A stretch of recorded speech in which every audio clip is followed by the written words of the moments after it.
गेल्या महिनाभरापासून ज्याची चर्चा सुरू होती त्या दसरा मेळाव्याची काल सांगता झाली। दसरा मेळावा हा महाराष्ट्रात फक्त मुंबईतल्या शिवतीर्थावरच होतो, जो शिवसेनेचा असतो हे आमच्या मुंबईकरांचं ज्ञान। पण मराठवाड्यातही भगवानगडावर किंवा नागपुरात कुठेतरी दसरा मेळावा असतो हे हल्ली हल्ली समजायला लागलं। त्यामागेही पंकजा मुंडे आणि भगवानगडावरचे शास्त्री यांच्यातल्या भांडणामुळे, त्यात धनंजय मुंडेंच्या सहभागामुळे हा दसरा मेळावा मुंबई महाराष्ट्राला समजायला लागला। पण त्यातही काहीही झालं तरीही पार्कातल्या दसरा मेळाव्याचं महत्त्व थोडं जास्तच असायचं। अगदी कालच्या मेळाव्यातही हेच पाहायला मिळालं। मागच्या वर्षी दुभंगलेल्या सेनेचे हे 2-2 वेगवेगळे मेळावे साजरे होऊ लागले आणि मग अहमयिका लागली कुठला मेळावा जास्त दमदार झाला, यशस्वी झाला हे दाखवण्याचे। कालही नेमकं हेच घडले। आता दसरा मेळाव्यावर बोलताना उद्धव ठाकरे आणि एकनाथ शिंदे यांच्यात तुलनात्मक फरक मांडून त्यावर बोललं जाणं स्वाभाविक आहे। पण मला वाटतं निव्वळ व्ह्यूज आणि लाईक्सचं गणित मांडून उद्धव ठाकरेंवर टीका करणं किंवा त्यांच्या टोमण्यांनी भरलेल्या भाषणातले हास्य जत्रेतले पंचेस शोधणं या पलीकडे जात एकनाथ शिंदे नावाच्या एका सामान्य शिवसैनिकाच्या, एक सामान्य शिवसैनिक ते नगरसेवक, आमदार, जिल्हा प्रमुख, मंत्री, विरोधी पक्षनेता ते मुख्यमंत्री आणि सोबत सेनेचा मुख्य नेता अशा पदोन्नतीच्या प्रवासाचा आढावा घेणं जास्त गरजेचं वाटतंय मला। निव्वळ उद्धवजींच्या भाषणातल्या टोमण्यांवर व्हिडिओ केला तर तो जबरदस्त चालतो हे माहीत असतानाही मी आज चिकित्सक वृत्तीनं शिंदेंच्या भाषणाचं मूल्यमापन करणार आहे। अर्थात ते कुठे सुखावणारं असेल आणि कुठे बोचरं, पण आता वेळ आली आहे परखडपणे सत्य मांडण्याची। एकाच व्यक्तीच्या प्रेमात त्याच्या गुणाचं कौतुक करून झालं, आता त्या व्यक्तीला कान पिचका देण्याची वेळ आली असं मला वाटतं। अर्थात भक्तांना हे आवडणार नाही, पण माझा नाईलाज आहे। आजच्या विवेचनाची प्रस्तावना ऐकल्यानंतर ज्यांना पुढचं विवेचन ऐकायचं आहे त्यांनी कुठेही जाऊ नका, पाहत राहा कार्डीजी नाही।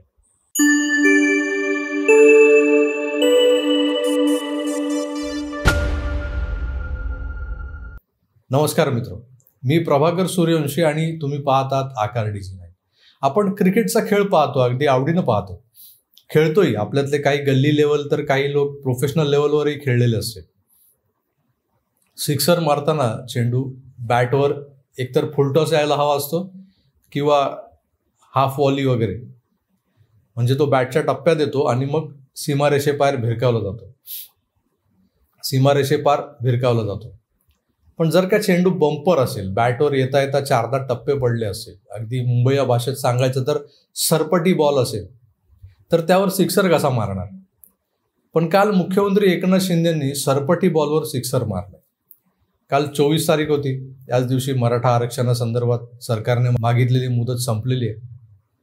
तर दुसऱ्या दिवशी सकाळपासून मनोज जरांगे पाटील पुन्हा उपोषणाला बसणार हे नजरेसमोर असताना राज्यभरात आरक्षणाच्या मुद्द्यावरून वातावरण तापू नये, कुणीही आत्महत्येसारखं वेडवाकडं पाऊल उचलू नये, यासाठी मुख्यमंत्र्यांनी मराठा समाजाला छत्रपती शिवरायांची शपथ घालणं आणि आपलं भाषण मध्येच थांबवून शिवरायांच्या प्रतिमेसमोर नतमस्तक होणं हा खरं तर सरपटी बॉलवर मारलेला सिक्सर होता।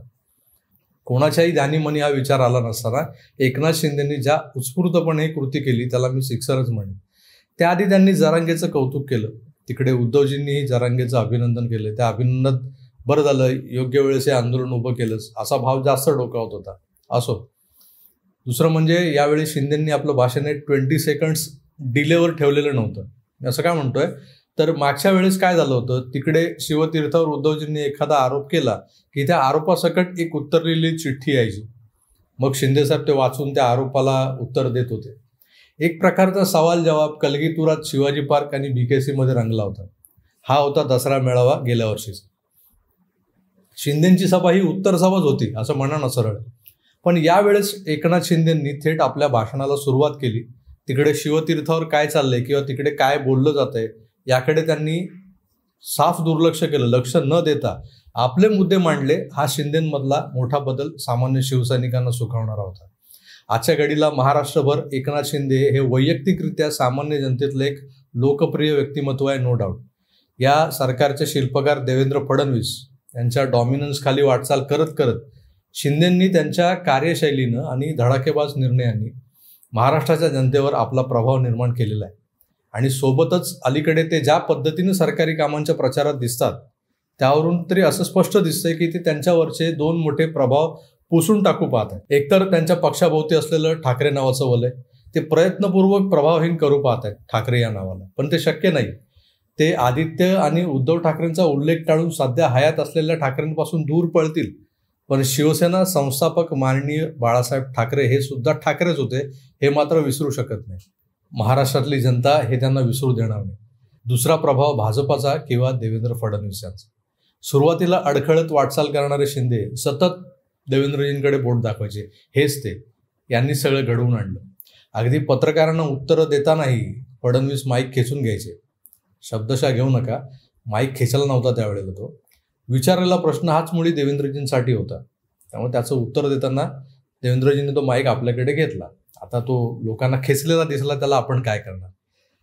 असो, तर देवेंद्रजींचाही प्रभाव शिंदेंनी हळूहळू कमी करत आणलाय. अलीकडे ते सराईत मुख्यमंत्र्यांसारखे वागताना दिसतात. त्यांच्यातला बेरकी शांत डोक्यानं काटा काढणारा ठाणेकरही अधूनमधून डोकावताना दिसू लागले. 57 वर्षांची परंपरा असलेल्या या दसरा मेळाव्याचं प्रयोजन काय असायचं, तर पूर्वी आजच्यासारखी माध्यमं विकसित झालेली नव्हती. वर्तमानपत्रही सुस्त असायची. आजच्या बातम्या उद्या, उद्याच्या परवा. आजच्यासारखी ब्रेकिंगची जीवघेणी स्पर्धा नसायची.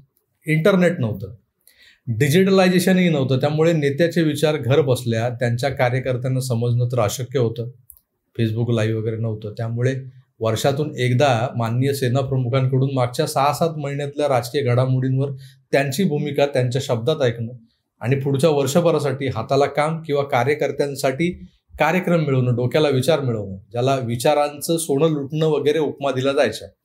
जनरली हे असं व्हायचं. मागच्या वर्षीचे 2 वेगवेगळे दसरा मेळावे. शिंदेच्या पहिल्या मेळाव्यात त्यांनी एक पक्षप्रमुख किंवा मुख्य नेता म्हणून शिवसैनिकांना कुठला कार्यक्रम वगैरे दिला नव्हता. तर आम्ही पक्ष का सोडला किंवा आम्ही पक्ष का फोडला याचं जस्टिफिकेशन देण्यातच हा मेळावा कामी आला. यंदाचा मेळावा हा आता पुढे काय हे सांगणारा असायला हवा होता. नाही म्हटलं तरी एक मोठी संख्या, ज्यात 40 आमदार, 13 खासदार आणि कित्येक महापालिकांमधले शेकडो नगरसेवक शिंदेसोबत आलेले. त्या सगळ्यांचे अनुयायी, समर्थक, शिवसैनिक यांची संख्या मोठी आहे आणि ती मोठी संख्या शिंदेच्या पाठीमागे उभी आहे. त्यामुळे त्यांना पुढे कसं काम करायचंय याबाबत मार्गदर्शन करणारा हा मेळावा किंवा शिंदेचं भाषण हवं होतं. नेमकं तेच झालेलं नाहीये. मुळातच एकनाथ शिंदे हे काही फरडे वक्ते वगैरे नाही आहेत. त्यांनी विधानभवनात अविश्वास प्रस्तावाच्या वेळेस केलेलं भाषण, जे भाषण कमी आणि मुंबई ते सुरत आणि गोवा वाया गुवाहाटीचं वर्णन जास्त होतं, ते सुरस होतं, रंजक होतं. अनेक गौप्यस्फोट त्यात दडलेले होते. त्यांच्या शेजारी साळसूद चेहरा करून बसलेले देवेंद्र फडणवीस हेच पहाटे हुडी घालून, डोळ्याला काळा गॉगल घालून रातोरात बंगलोर मार्गे दिल्लीला घेऊन जायचे आणि यांनी सगळं जमून आणलंय हे सगळं वगैरे वगैरे ऐकताना मजा आली लोकांना. पण दुसऱ्या बाजूला प्रयत्नपूर्वक टोमणेबाजीला धार लावण्याचं काम करणाऱ्या उद्धवजींना तोंड देण्यासाठी एकनाथ शिंदेंना आपल्या वक्तृत्वाला पॉलिश करणं आवश्यक आहे ते विसरतात. ते साधेपणात जे बोलतात ते नेहमीच अपील होईल असं नाही येतं.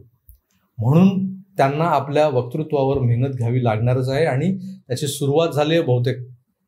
हेच कालच्या शिंदेच्या भाषणातल्या चढ उतारांकडे लक्ष दिलं तर समजून येतं, असं माझं एक अनुमान आहे. कारण काल ते फार शांतपणे भाषण करत होते. मध्येच थोडंसं दिलीप कुमार स्टाईल लोजवर जात होते. त्यांच्या भाषणात हाईज कमी होते. क्या कहू गंगू, असं ह्या थोड्याशा टोनमध्ये सगळं चाललं होतं.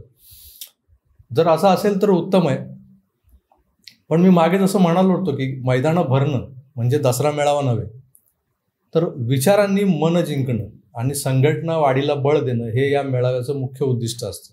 त्यासाठी भाषणात मुद्दे लागतात, कंटेंट लागतो, जो मग खालचे लोक आठवडाभर सोशल मीडियावर चालवतात.